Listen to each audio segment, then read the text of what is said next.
Class आज physics का lecture number 2 है इंटरनेशनल सिस्टम ऑफ यूनिट्स। अब हम जो इंटरनेशनल सिस्टम ऑफ यूनिट पढ़ने जा रहे हैं, सबसे पहले उसमें बताया गया कि यूनिट है क्या चीज़ है और हमें इसकी क्यों ज़रूरत पड़ती है। फॉर एग्जांपल अब देखिए ना, यहाँ पे इस पैराग्राफ में कहा गया कि अगर आपने मिल्क और शुगर को काउंट करना है, मिल्क को काउंट करना है, शुगर को काउंट करना है, तो आपको एक यूनिट चाहिए होगा। चीनी को आप काउंट तो नहीं कर सकते, ना आप दूध को काउंट कर सकते हो, तो आपको एक यूनिट चाहिए होगा जिसकी वजह से आप उसको काउंट कर सकें। तो वो क्या है, वो केजी या लीटर है। मतलब मिल्क जो है वो लीटर में होगा तो आपको पता चल जाएगा कि ये मिल्क है, और इस तरह केजी में होगा तो शुगर आपको पता चल जाएगा यार ये 1 किलो शुगर है। अगर उस तरह एक एक दाना आप शुगर का नहीं गिन सकते, इसलिए कुछ चीज़ें होती हैं जिनको हम गिन नहीं सकते हैं, उनके लिए यूनिट इस्तेमाल होता है। उसे कहते हैं स्टैंडर्ड क्वांटिटी इस कॉल्ड अ यूनिट। ठीक है, ये एमसीक्यूज़ के तौर पे है।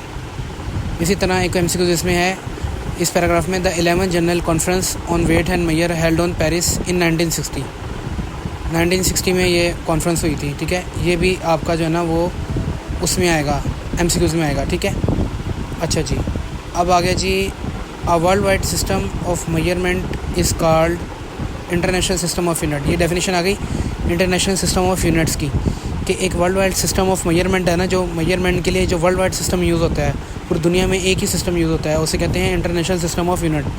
ये नहीं कि जो चीनी है वो पाकिस्तान में किलो में मिल रही है और यूएसए में जो है ना आपको वो जो है ना लीटर में मिल जाए। ठीक है ना, ऐसा कोई जो है ना वो सिस्टम नहीं है।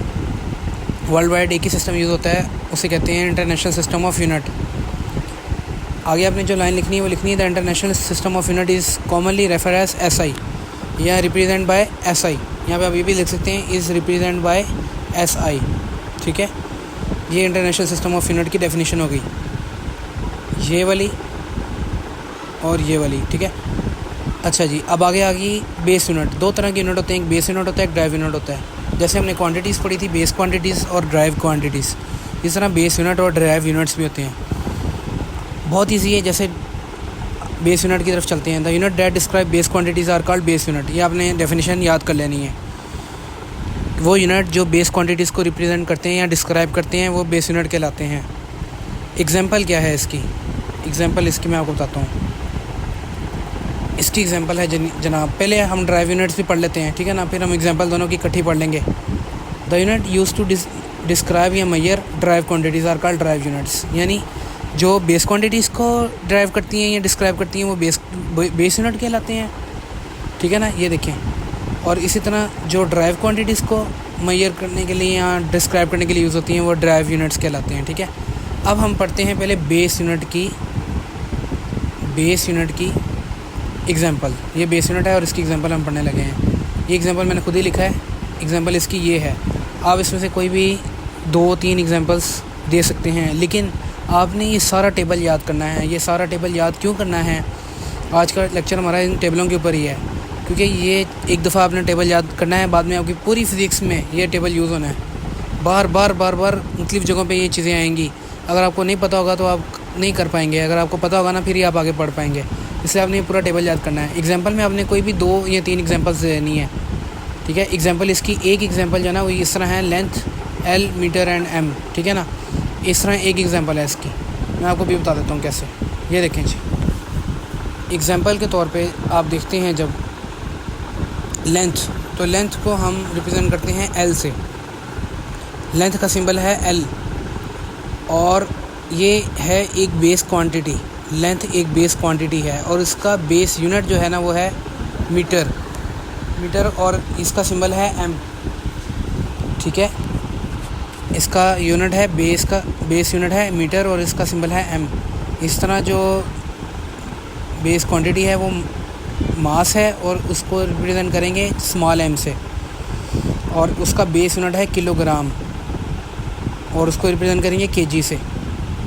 इसी तरह बेस क्वांटिटी जो है वो है टाइम और उसको रिप्रेजेंट करेंगे t से, और जो उसका बेस यूनिट है वो है सेकंड, उसको रिप्रेजेंट करेंगे s से। यहाँ तक मैं आपको पहले समझाता हूँ।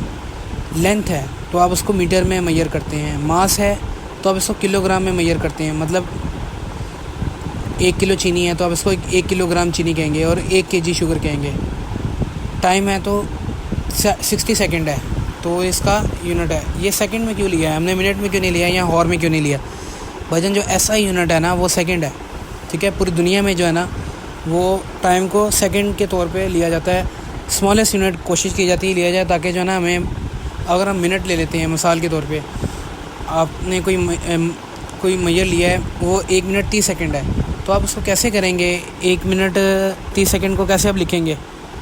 ठीक है, चलें आप उसको 1.5 मिनट लिख भी लेते हैं, लेकिन एक मिनट 35 सेकंड को कैसे लिखेंगे? इसलिए हमने स्मॉलेस्ट यूनिट ले लिया सेकंड, ताकि हमें पता होगा कि 90 सेकंड लिखेंगे ना तो हमें पता होगा 1 मिनट 30 सेकंड हुए हैं। ठीक है ना। इसी तरह इलेक्ट्रिक करंट है, उसको हम रिप्रेजेंट करेंगे आई से। ये आई है, बड़ा आई, ये एल है लेंथ का, और ये आई है इलेक्ट्रिक करंट का, और इसका यूनिट होता है ampere A. Intensity of light L से रिप्रेजेंट करेंगे, बड़े एल से। ये स्मॉल एल है, ठीक है, और ये बड़ा एल है। और कैंडेला इसका यूनिट है सी डी। टेम्परेचर को टी से ज़ाहिर करेंगे, और इसका यूनिट है केल्विन के।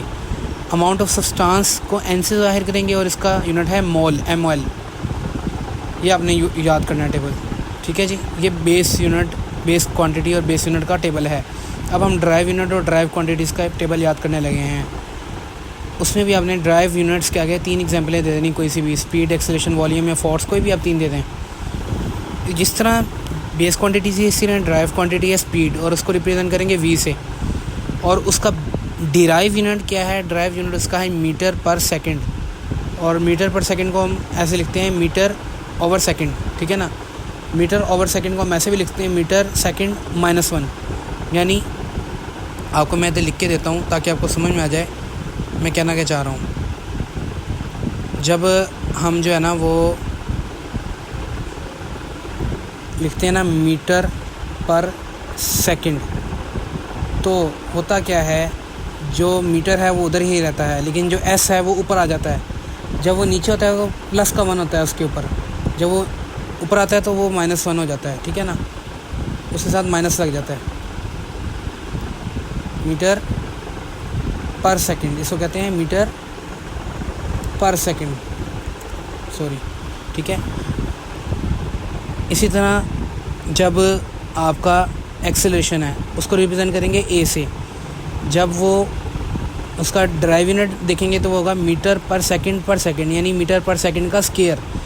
इसी तरह वो मीटर पर सेकंड का स्केयर होता है, जब वो ऊपर आता है तो s-2 हो जाता है। ठीक है ना। नेक्स्ट है वॉल्यूम। वॉल्यूम को रिप्रेजेंट करते हैं v से, और उसका यूनिट होता है क्यूबिक मीटर, यानी मीटर की पावर 3।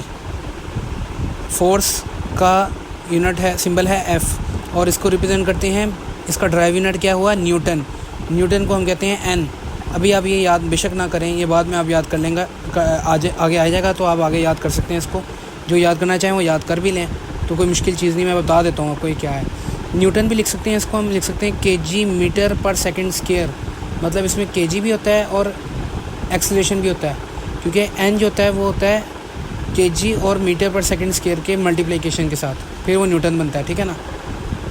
दोबारा बता देता हूँ, kg और मीटर पर सेकंड स्क्वायर के मल्टीप्लिकेशन के साथ n बनता है। ठीक है, तो हम लिखेंगे kg मीटर पर सेकंड स्क्वायर।